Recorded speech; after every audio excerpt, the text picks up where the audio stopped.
Welcome back to In with Denoux.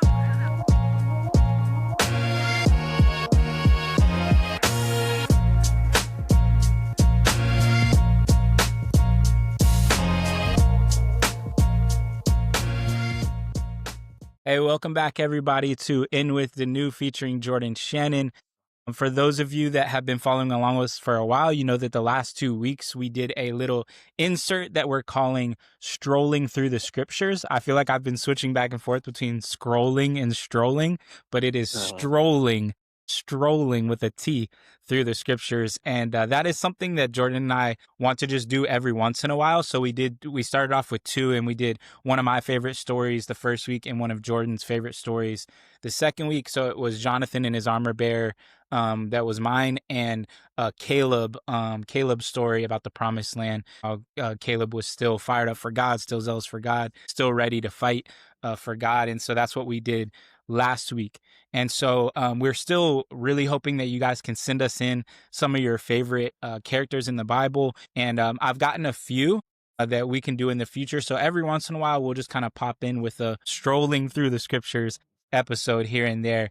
And we'd love to have some guests on to talk about their favorite stories. So if you're interested in that, that's something that appeals to you, please reach out to us and let us know. That would be a great switch up to have someone else, another voice, to kind of walk through their story and kind of see the passion. Because we can walk through someone else's story, but the passion really comes out when the person whose favorite story it is the one kind of walking us through. So we'd love to do that. So today we are starting a new series that we're calling The Mighty Men and Women of God, where we're just going to be talking about a specific character in the Bible and just kind of walking through their stories and seeing some of the things that can relate to us now, just some of the cool things that Jordan and I have picked out. So basically him and I are just picking some characters, and we're kind of doing that through our reading throughout the week and diving into those characters and learning things. And then we're going to be discussing it here. So it's not going to be like an exhaustive, like a Bible project kind of thing, but it's just going to be themes that we see, cool things that stick out to us.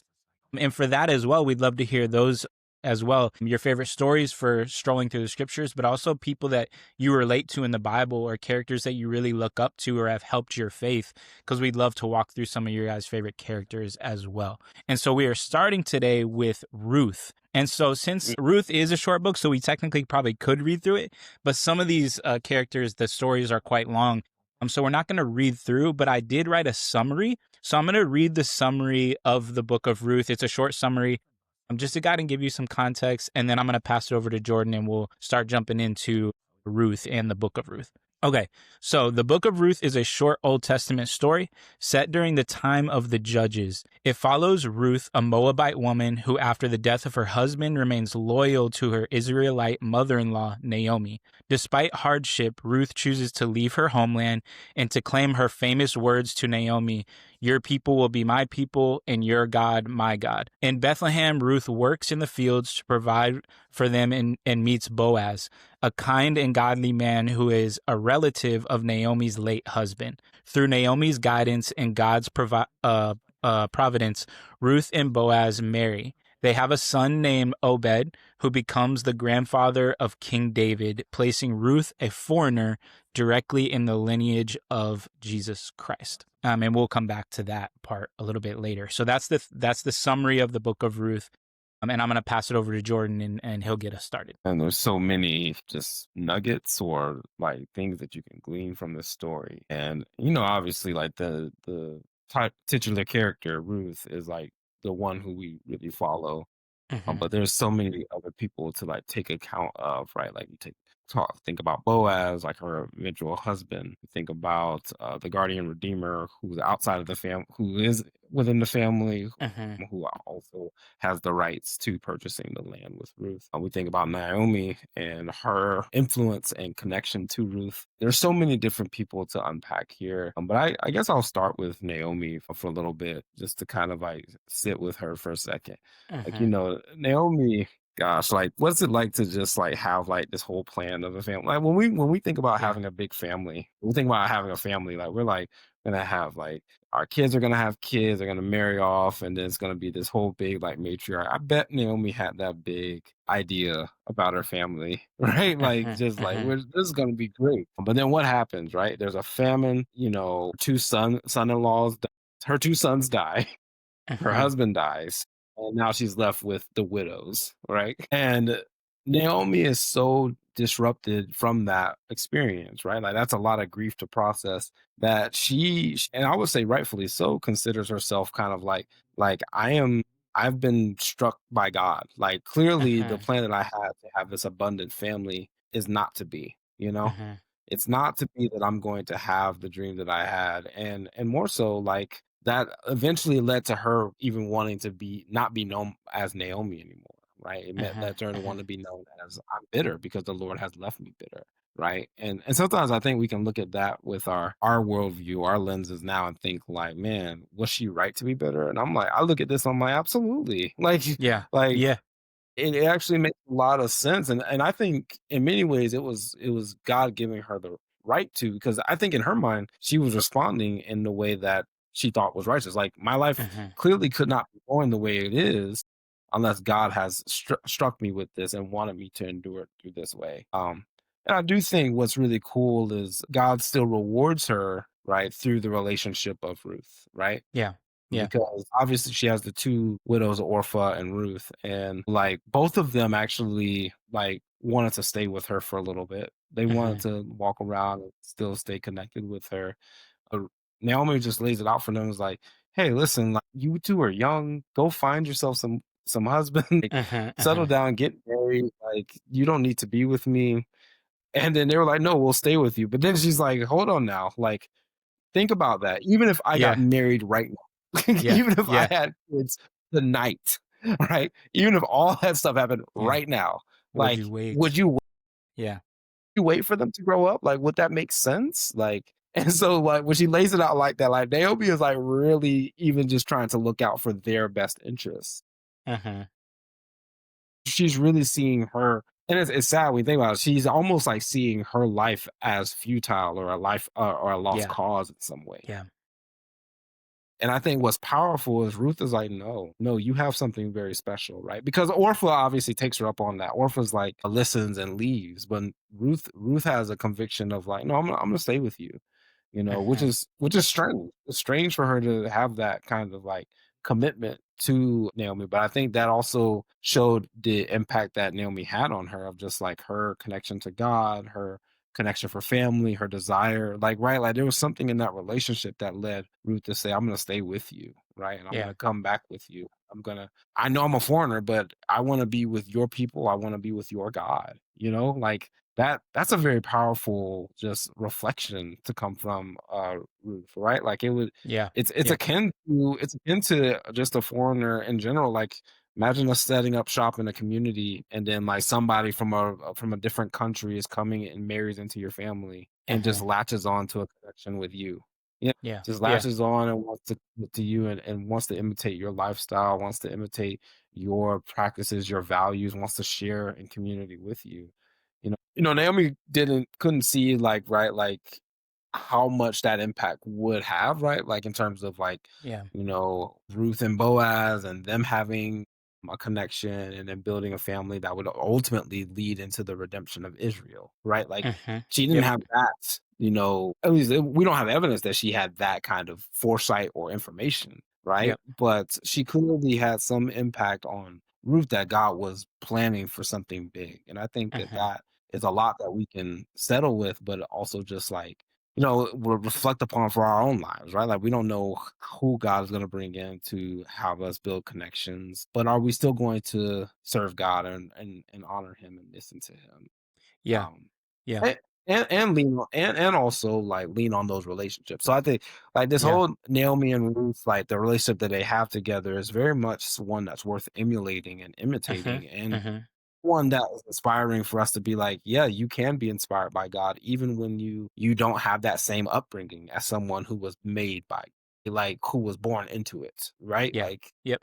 you can be inspired to want to follow it just like Ruth was in her situation with Naomi. Yeah. Yeah, yeah. I'm glad you started with Naomi because I think that there's so many cool things and I love like this thought experiment where it's like the scriptures give us a peace, right? And I love just thinking. We talked about this in one of the last two episodes. I honestly can't. Well, I guess it was last week because we were talking about Caleb, right? And we were talking about how sometimes we romanticize the scriptures and we don't get to see the Yeah. hardship, right?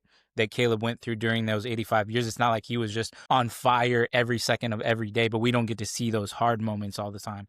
And I think that's similar here, where here we are seeing the hard moments, but we're not also we don't know the inner thoughts of Naomi in that moment where she's telling Orpha and she's telling Ruth, like, hey, like, you don't have to come with me, like, kind of giving the freedom to like stay home, right? Like, and I think sometimes it's so far removed from our day to day that I just like taking it and kind of putting it into a way that I can understand or that someone that I'm talking to can understand.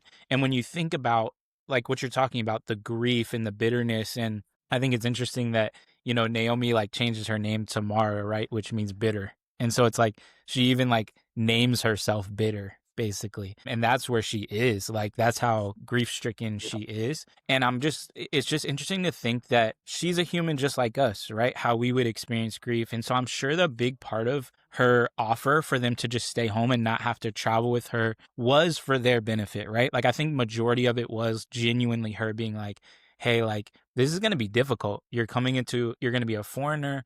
You're going to be a single woman in those days. Like it's going to be really difficult. Like stay home. I have nothing for you. And I do think like 99% was that genuine thought of them. But I think part of it is lots of times like when we're in grief, like we just want to be alone. Like we want to retreat. Hmm. We want to just dive into our grief, right? And so I think that there's probably a piece of that that's going on in Naomi's head is where she's just like, hey, I have nothing for you. And so part of it is just that, like, I want to be alone. Like, I just don't want to have to worry about this or worry about someone else. Because we all have that little piece that I think, naturally we'll say is like selfish. I don't think it's necessarily selfish. It's just a real emotion that she Yeah. would have, right? And then you have Ruth just clinging to her, right? And it's just cool to think about, man, what would have happened if Ruth didn't cling to her and didn't deny herself Yeah. and be like, no, like I'm gonna commit to you. I'm gonna commit to the family, of like she had a dream too. Like she had a dream and a vision of a family that's gone as well. And so she's like, I'm gonna be in it with you, kind of thing, which I think is super cool. And like some of the things that I've read through Ruth before, and like I said a couple weeks ago, I read through the Old Testament last year. But I did, to be completely honest, I didn't read it with like a studious mind of like diving into things like I have in the past. It was my initial goal was to read through the whole Bible in chronological Hmm. order. So I was somewhat flying through it. But what some things that I do remember from Ruth and reading the Old Testament like in years past, something that I think is just so cool. Well, before I go there, we'll just keep kind of going into the story. But I think it is, well, I guess I can say, because you kind of touched on it a little bit, is that this book starts with talking about how it's in the time of the judges, right? And the book of Judges is right before the book of Ruth. And it's really cool Hmm. because I should have just read it, but the book of Judges ends, I can't remember it word for word, but it says something to the extent that like, Israel has no king during this time, Yeah. and that like basically the people do whatever they want to do. Like it's just See kind of fit. free for Yeah. all. Yeah, so it's kind of Yeah. just It a was, free it was for all. basically like, well, not Christian, but it was basically like Israelite anarchy. Honestly, Yeah, like it yeah, was exactly. the way Judges ends is pretty horrific, man. Like Yeah. it's Yeah. pretty sad, right? Like, you talk about like the Levite and his concubine, and the Mhm. concubine gets raped, Yep. and then like he ends up cutting her up and sending her to all different tribes of Israel. Mhm. Like, and it just Mhm. shows like it's really meant to show the depravity of Israel, Yeah. like It's just in a in way, ruins. right? Like it's in ruins. And so Yeah. like, yeah, I know I cut you off, but I'm just thinking of like No, no, you're good. For Naomi to have that conviction of like surrendering to God during that Yeah. time, or appealing to Exactly. God during that time, is pretty Yeah. pretty powerful, right? Like Yeah. it's pretty just like it's like it's remarkable. It's remarkable Yeah. that anyone had some semblance of like recognizing God in that time, and Yeah. especially Ruth, right? Like Yeah.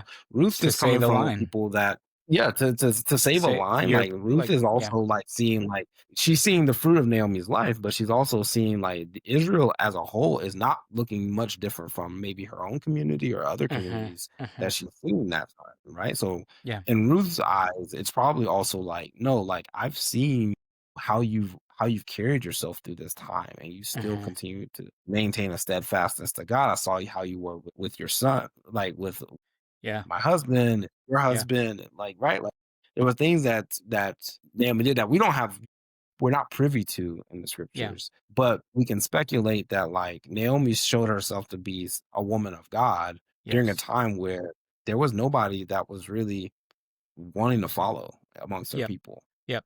Yeah, and I think that makes the line, the famous line, even more powerful, right? Is that like your people will be my people, your God will be my God. And she's looking at this like it's not like she's looking at, the Roman Empire and all in its heyday. She's looking at this broken nation, these broken people, and what some could say like, is God even amongst these people? Yet she Yeah. has the faith because of what she sees in Naomi. And something that I think is so cool is that like I said, at the end of Judges, it's like it's the time of the judges. There's no king of Israel, and everyone's just doing whatever they see fit. As I think is how it's worded in NIV. And it's just cool because then God comes along and through Ruth and Naomi and Boaz as well, he gives them what they all need, right? Which is family. Like he provides that. Mm, But then he also provides in future waiting a king for Israel because all of them are obviously in the line of David because David is in the line of Jesus and this is the line of Jesus if you look into it, right?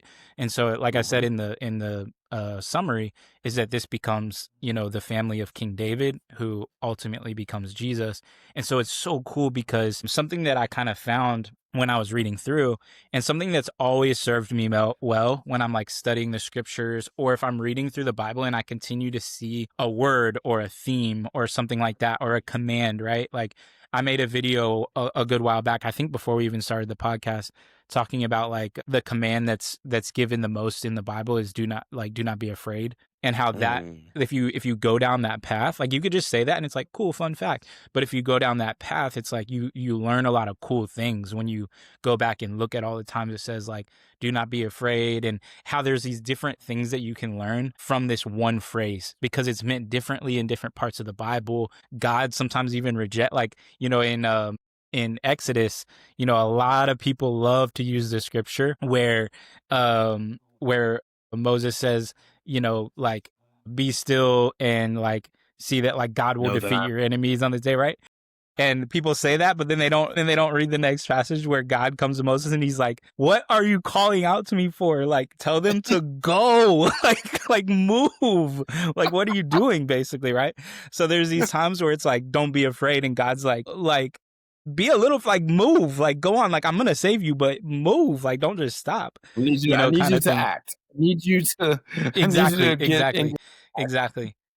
Exactly. And then there are times where it's like, be still, don't do anything, like trust God? Mhm. And so you start to see these themes. So I say that to say, when I was reading through, I was like, man, like like the word redeemer, redeemer, is Yeah. like all throughout this story, right? So I looked it up. So the word redeemer is used 23 times and there's 85 verses in the whole book, right? So I'm like, that's a lot for a short amount of time, right? But I think what it's showing Yeah. in something that I've learned like along the way in Gainesville and Broward through different people and also just my own like study is that and something I'm going to start doing like now that I kind of came to this for this first one is each time we do these stories, whether it's like the strolling through the scriptures or the mighty men and women of God, is that I think I would contend that you can find the gospel story in every book of the Bible, like even in the Old Testament, you can Mm, find Jesus and his story. And I think we've already proven that with just the line of Jesus. And obviously everything in the scriptures are pointing to Jesus ultimately. But something that's just so cool because there's an obvious point where it's like this is the lineage of Jesus, but then there's also this undertone where it's like Israel needs a king, like they need to be redeemed. And ultimately yeah. that becomes David. But what really is it's all pointing to is that we all need to be redeemed, and that is eventually Jesus. And I think that that's so Yeah. cool is that you see this. And the other thing is that you have Boaz as, the kinsman redeemer, right? And like what you call it, I Mhm. think the guardian redeemer is how it's referred to sometimes as Yeah. well. And so that's another theme, right? Where it's Boaz becomes this kinsman or guardian redeemer for the family. And then King David kind of becomes the redeemer for Israel and leading Israel more towards God, becomes a man after God's own heart, all these things. And then the lineage just keeps going and it ultimately gets to the ultimate guardian redeemer in Jesus, right? Where he's going to buy us Mhm. all back. Like he's going to buy the whole world back. It's not just about this little piece of land in this story, right? Like in this story, it's about buying the land, taking care of the family of someone who's passed away, and helping the name continue, right? Like the family name. Mhm. And so it starts with this little thing, which is so cool, where it's keeping the, you know, the deceased family, like their name alive. But really what it was Yeah. doing, which no one saw at the time, was keeping Jesus's family alive so he could redeem the whole world, which I think is super. Yeah. I think that's a great note you mentioned of just like this is a book about like relationships and also like protecting a legal kind of like a redemption in a way that's more like based in like legal ramifications, right? Like, like to make sure that Elimelech's line doesn't die out, right? Like they Yeah. needed to find some way to find someone to marry, right? Or find someone to essentially take care of their family, right? And to Yeah. so that Yeah. their line within their tribe could continue, right? And they're not thinking no one could have the foresight to think thousands of years down the line, and nor should we. That's not how Right. we should Right. be living. Right? But I think what's really cool is like even at the end when Boaz had remarked, gosh, it might have been Boaz, it might have been someone else that remarked that Ruth is more valuable to Naomi than seven sons. Hmm. Like the Hmm. fact that like, the way she listened and held to God's word and trusted that Boaz would take care of her, love her, protect her, Yeah. and times like, when she's waiting at the threshing floor by his foot, right? Like, she's a Yep. single woman, Yeah. like Yeah. there's speculation that could happen Yeah. within that community around like, single women like being around unmarried men and all this stuff, Yeah. and Boaz protects her then, like, it's just there's a lot of shielding and protecting and redemption, like, that those themes Hmm. come up so on and so forth throughout this story, and I just I really I think I love the full circle moment of, like, how God really sees Naomi, you know what I mean? And Yeah. sees, like, "Hey, like, I'm gonna give you I'm not just gonna give you like, I can't give you your sons back, right? I can't give you your husband back, but I can give you this relationship that's going to really nourish you, that's Yeah. going to help you. It's going to help grieve through the process. Um, like it's not so you forget those guys. It's actually so you can protect that line. Like Yeah. I'm gonna give you Yeah. Boaz, and I'm gonna give you Obed and Jesse and David and everyone Hmm. along in Hmm. that line, because I want you to know that I'm here with you and I'm going to use you for something even greater. Yeah. Yep. And I think I really latch on to that and really lean to that. Like I love how throughout the whole book, like it's obviously about Ruth, but God really took care of Naomi. Yes. Yes. Like she grieved, and she is going to continue grieving, but God really like was with Naomi and saw her through this pain, through and she doesn't revert back to being called Mara by the end of the story. You know what I Yeah. mean? Like Yep. she continues to keep that same name. Yeah. Yeah. It's so cool because I think that, I think oftentimes, myself included, we look at this story and we make it so shallow, right? Like we make it like about a relationship or, and it was like tempting for me to do that, like with what's going Oh on yeah, in my like Boaz life. and Ruth, kind of like Yeah, the yeah, yeah. Like, romance piece. yeah, like people focus on it and think it's this like, and granted, there's an element like the whole Bible is a love story, right? So there's elements of romance and love, between people, but it's so much deeper than that. And so I don't think it's wrong to look at that and want to model like whatever, someone off. Like I want to find my Ruth, I want to find my like I don't think it's like wrong to do that, but I do think like that it's so focused on because we don't want to have this deeper understanding of really what it's about. But I think that even through the love story, there's these cool themes where you see honor and you see respect. Because even the section where Boaz is like, oh, actually, this person is actually closer, and so it's like Right. it's Yeah. actually his right to be the one to, and then Boaz kind of explains the situation. The guy's like, oh, this actually doesn't benefit me, you know and Yeah. so he kind of passes the buck, right? Which I think is a cool thing that shows the how The honor. honorable, yeah, the Yep. honor that Boaz has. Because Boaz could have just easily just said, like, "I like Ruth, like, I want her, I Yeah, want," yeah, and I'm just gonna redeem it. He could have hid it from, the person who was next in line, but yeah. he was transparent about it. He Hmm. was he may not have been transparent saying, "I want the woman," but, like, Yeah, like, yeah, yeah, he was also yeah, eager. So, yeah, "No, this is the person, like, this is the I'm next in line after you, so you yeah. just need to let me know if this is something you're going to do," and he's also willing to overlook his own line for that, right? Hmm. Hmm. The guardian redeemer, the one the relative that's closer said, "I can't do this because I'll damage my own estate." Boaz Yep, didn't even care about that, right? Like, Boaz didn't even exactly. care if that was his own. Like, he said, like, "No, I this is the person I want, this is the community I want to be a part of, this is essentially the family line I want to continue, and that's okay Hmm. if it's even at my own, like, expense of my own estate." Yeah, exactly, exactly. And so I think that that's like a huge thing too, is that when something's right, or whatever, that it doesn't matter about the monetary costs, it doesn't matter about the time costs, it doesn't talk, it's not about this story wasn't about Boaz gaining equity in some way, like physically, right? It was a love story, but it's also just an honorable thing, the right thing kind of thing. And I think that's something that I can learn a lot from, and I think everyone can learn a lot from. And when you look into the story deeper, that you see all these elements of those things, which I think is just like beautiful. And then ultimately pointing it to Jesus and how all of that, right? Like all of that points, all of these are like miniature versions of what Jesus does, right? Like he Mm, doesn't save us. He doesn't, redeem us because he loses everything, right? Like yeah, on earth, he loses everything literally, but it's so that we have a chance to be a part of the family. And it's like him saying that, I don't gain anything from adding you to my family, but I actually do because I love you all, kind of thing. And so I think it's just like a beautiful parallel to what Jesus did. And I think it also, like, if you do want to, like, for those that are like mainly focused on the love story, it just shows that like that is the whatever the fuzzies that you get from the love story of Ruth and Boaz, like that is what Jesus is doing for us on an infinite scale, right? And I think that's what, I think sometimes we look at what Jesus did and we know that like, that causes, him to be able to be our savior and our Lord. And that's all yeah, true and obviously super important. But it's also like, man, he is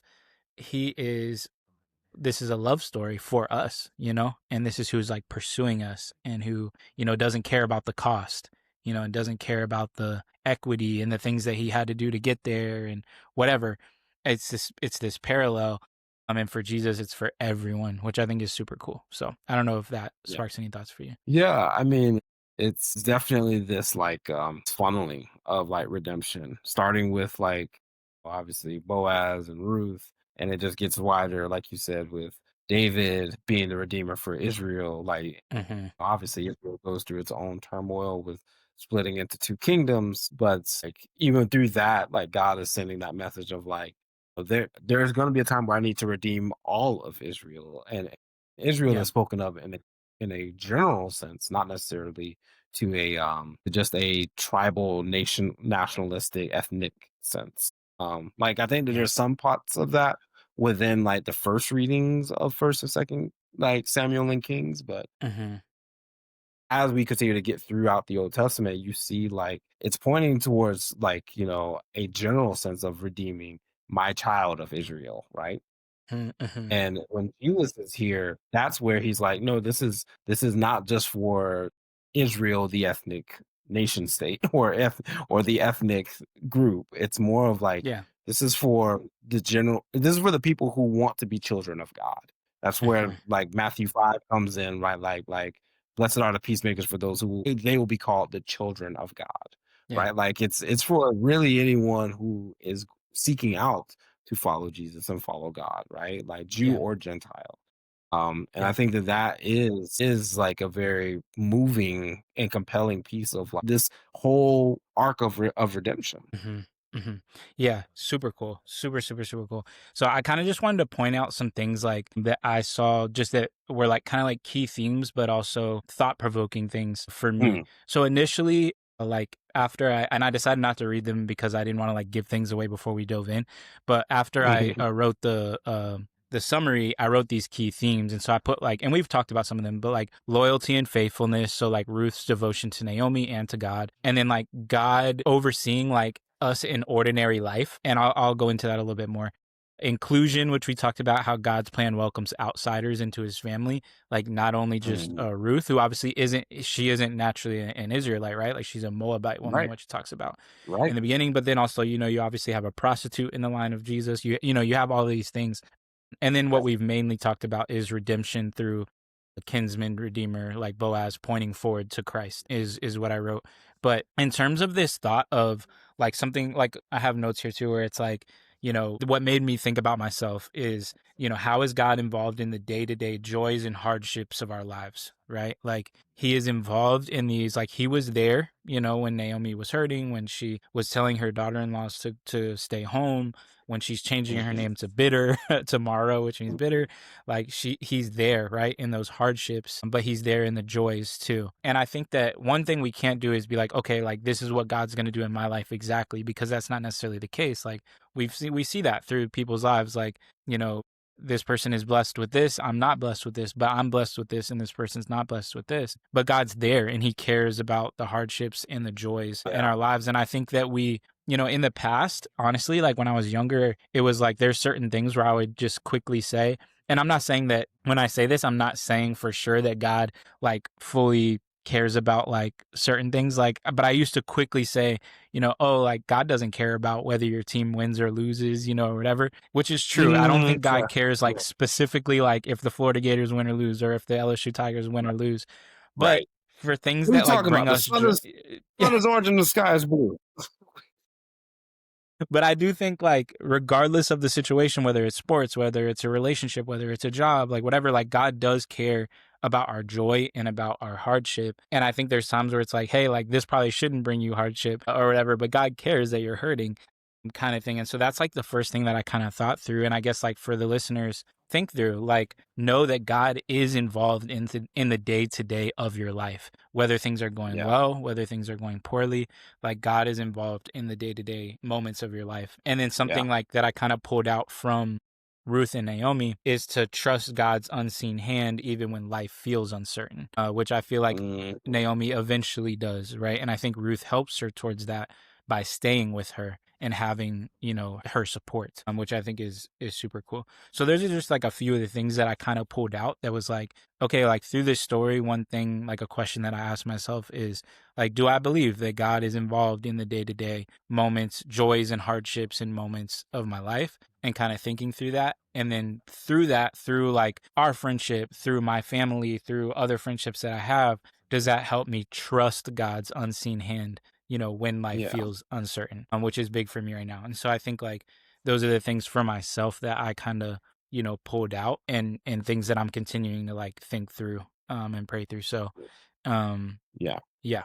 I really like that point of God is with us in ordinary circumstances. Sometimes we can think when we are even when we do things that like directly are not only sinful but just like lead us to bad misfortunes. Like say we take a job somewhere and then we get laid off a year later, we can think like, man, did I trust God enough, or did I do something wrong, right? And I think even in that circumstance, like God is with you. Like that's a horrible circumstance to endure. And it's a frustrating, but God is grieving with you. Yeah. Connected to the story of Naomi is, the story of Hagar in Genesis. This Yeah. who treated Sarah, right? Like, Yeah. and she ran away. She ran away from Sarah and Abraham. And God appears, I almost said appears to her, and Yeah. then tells her that like, hey, I see you. Like I Yeah. see what's going on with you, and I'm going to bless you through Ishmael and all these things. But it's just Yeah. like, and Hagar calls him like the God who sees me, right? Even though she was being mistreated, she was experiencing a lot of frustration, hardship, grief. God saw her and Yeah. was with her through all of that. And I think about that with Naomi. Like she's struck with affliction from the Lord. People saw her when she left as a happily married woman with a family that's like being blessed, and they thought to themselves, Naomi is surely a woman touched by God, right? Yeah. So when they come Yep. home, they're shocked, right? Like they almost even question if she's touched by God. And she makes the argument of, yes, I'm still touched. I'm also afflicted. I'm Yeah. also just Yeah. I'm grieving, this is not how I anticipated it, but I'm still going to be I still recognize that God is with me. Yeah. I still recognize Yep. that God's presence. And I think that that is something we can continue to latch on to regardless of hardship, regardless of circumstances. Yeah. And that's hard. I'm not saying like that to be like flippant or to be like Yeah. that, Yeah. like, but I do say if there's anyone who can empathize with what you are going through, it is God. More, Yeah. more than any human can do it, God can. And I, Mhm. that brings me comfort whenever I'm thinking of like, whenever I have hardship, even if it's like self-inflicted or if it's inflicted from others, I know I find myself praying that often, like, God, you see this, you see Mhm. me, or you Mhm. see those affected around me. Like you see them more than I do, honestly. Because he Yeah. does. Like I believe Yeah. that from a wholehearted standpoint that he is seeing that pain. Right. And I don't know how he plans to respond to it, but I know I need to recognize that he is here and he is empathizing. Yeah. Yeah. I love your point of bringing up Hagar because for me, similarly, but a different character or a different book of the Bible as well, is I thought a lot about Habakkuk, where it's like, this like hope when it's hard kind of thing. And then something, and then slightly Job too, which is kind of a more obvious one. But I think like similar to what you're saying of like God seeing like what you're going through, right? And with Hagar talking about like the God that sees me is also thinking through all these characters in the scriptures who worded when they were angry, like worded when they were having a hard time, like worded. And I think that's something I've done in the past, but through this season of my life, I haven't done as much. Is like, I just want to encourage people that, because I think sometimes, and when I say this, like, this is to be done like with respect to God, like kind of what you were saying of still knowing despite the circumstances, like you are God and I trust you, I know what's right. But there's so many examples through the scriptures of people like saying like, God, like, where are you? Like, how long will I have to endure? How long will you let this or that happen? But always through those moments, or the people that were right with God, at the end of them kind of like questioning God, they ultimately at the end say like, but I know you are God, basically, like just Yeah. summarizing, it's said differently by different people, but you know what I mean, is that like ultimately Yeah. you are God, you are right, like you are all powerful.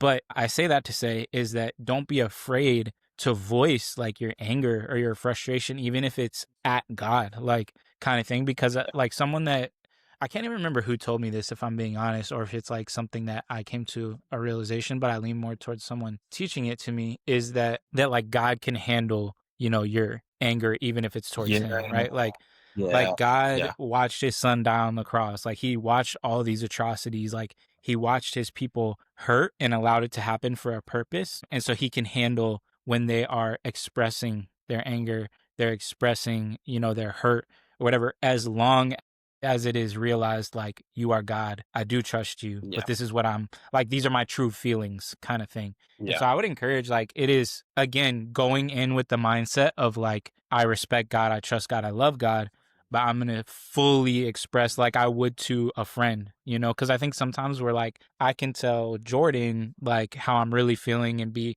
blunt about what I'm feeling, towards God or whatever, but not, I can't do it like directly to God. And I think that's just not the case. And we see that through the scriptures again, as long as it is approached with the fact that I do love God, I respect God, I believe and trust in him kind of thing, that he can take, your frustration and your anger, and he wants to Yeah.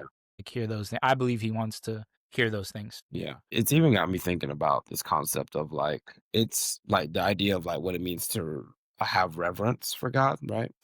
Like I think I agree with you of just like grieve, tell him what you're feeling, tell him exactly what you're hearing. And generally speaking, you wouldn't want to, I don't know, maybe this is something that you could teach me about, but it's hard for me to believe that people really like if you're like I think about Jeremiah, right? Jeremiah, the whole book of Lamentations is him like essentially like yelling at Yeah. God, Yeah, exactly. right? Exactly. Like, That's a great yeah, example. and yet, like, there he still had a heavy reverence for God too, Mhm. Mhm. right? And so, like there's things that people cry out to God and revere, I mean, not revere, but like will hype up the intensity. Like, you cursed me, you did this to me, you know Yeah. what I'm saying? Like people, and I think that that comes from a genuine place. And I would argue Hmm. that that can still be reverent, right? Because you're still acknowledging the fact that God is sovereign. But I don't know, maybe it's just in our own ears we get into this perspective of like we wonder, will we hurt God with our intensity, which is Yeah. kind of Yeah. crazy. Think of, Yeah. you know what I'm saying? It's kind of what, but I think about that. I'm just kind of like, I think all of these things do need to be reserved with reverence, but at the same time, or said with reverence. But at the same time, it's hard for me to like pinpoint what that looks like, right? Like, or Yeah. because if you're acknowledging these things and crying out to God in those ways, then you're in essence, you're also showing yourself to be revering. Because if you didn't Yeah. revere God, you wouldn't be Yeah. acknowledging Him. Like you Yeah. wouldn't be dressing Him. You wouldn't even mention Him, right? Yeah. Yeah.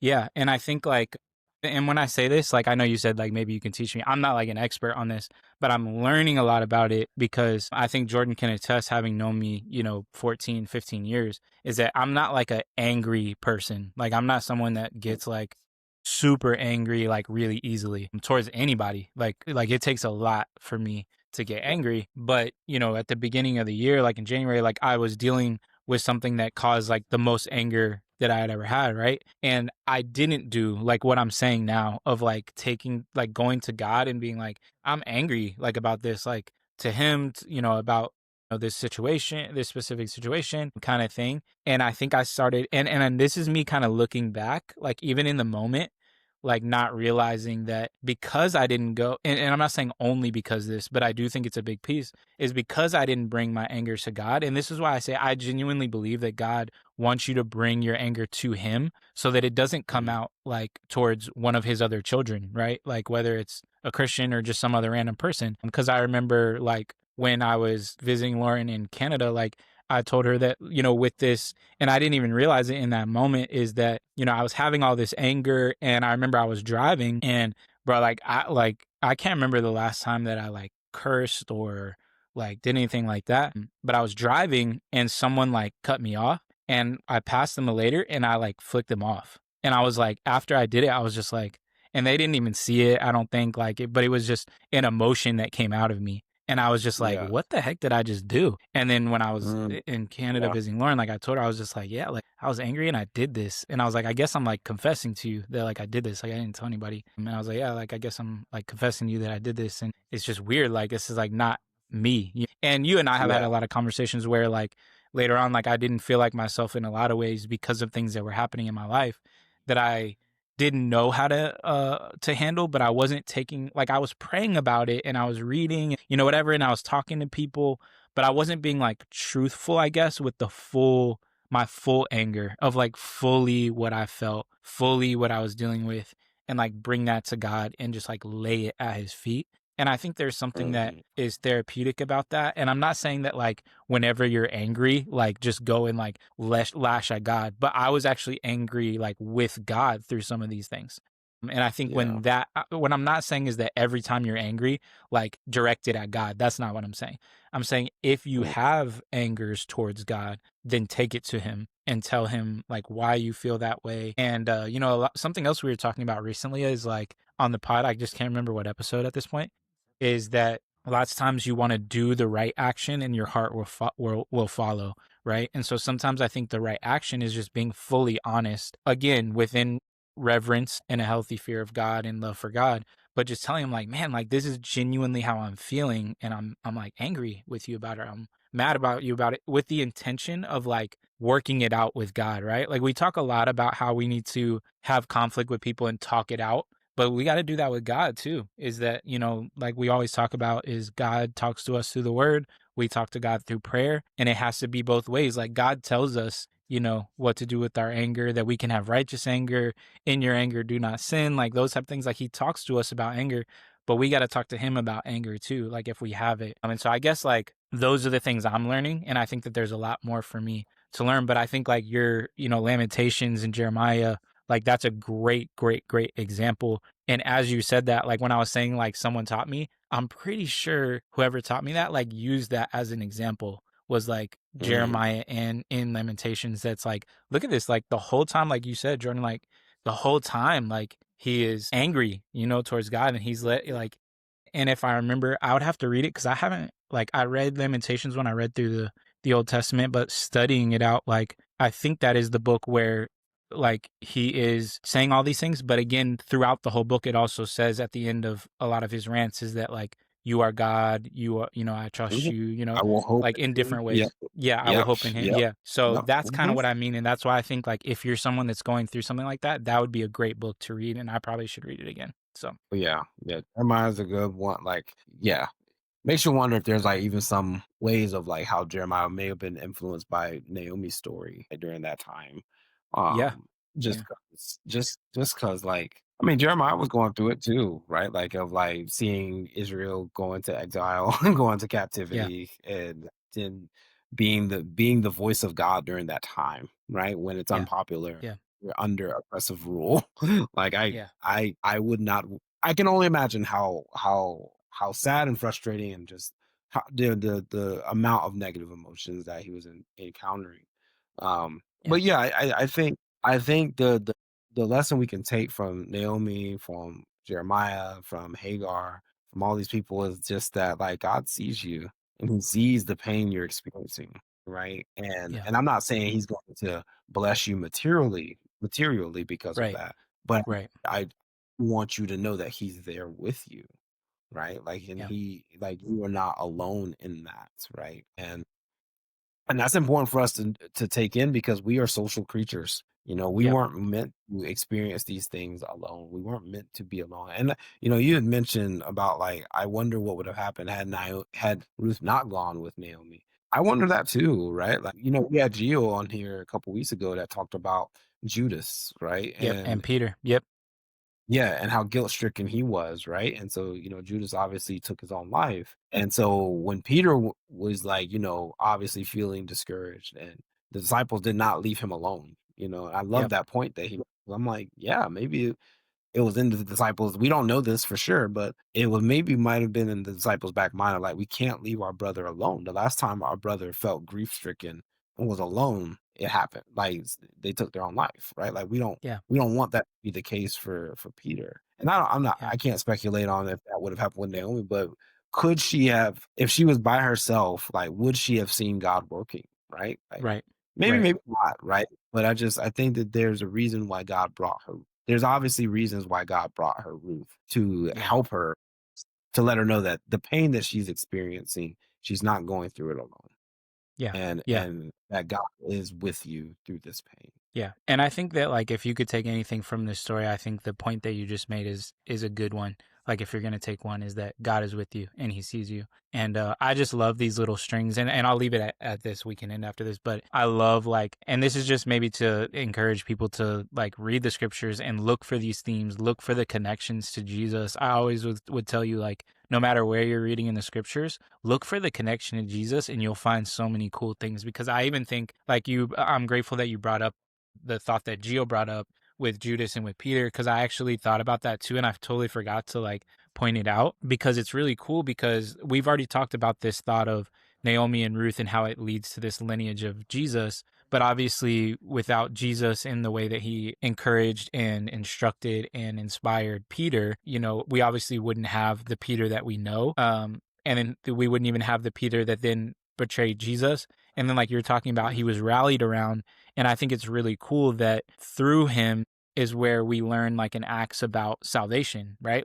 Brothers, what shall we Yeah. do? And he teaches about Yeah. how to be saved, which I think is super cool. And then there's all these little strings, and it's through Ruth, Naomi is helped to be saved, maybe physically, we don't know what she does if she's just left alone. Then that becomes this redeemer of Israel through their family and King David. And there's all these little strings. Anyways, you could go on and on, but yeah. So if you've listened this far and you've learned something, please let us know what you learned. What's something that you relate to? What's something that maybe you didn't know before, that you learn now? And I would really encourage you to go and read the book of Ruth for yourself and figure out some new things that maybe we didn't see or we didn't find through our research. And so that's kind of why we want to do this. We don't just want you to hear these cool things that we've learned or whatever, because we've learned them from somewhere else or learned them from God revealing them to us.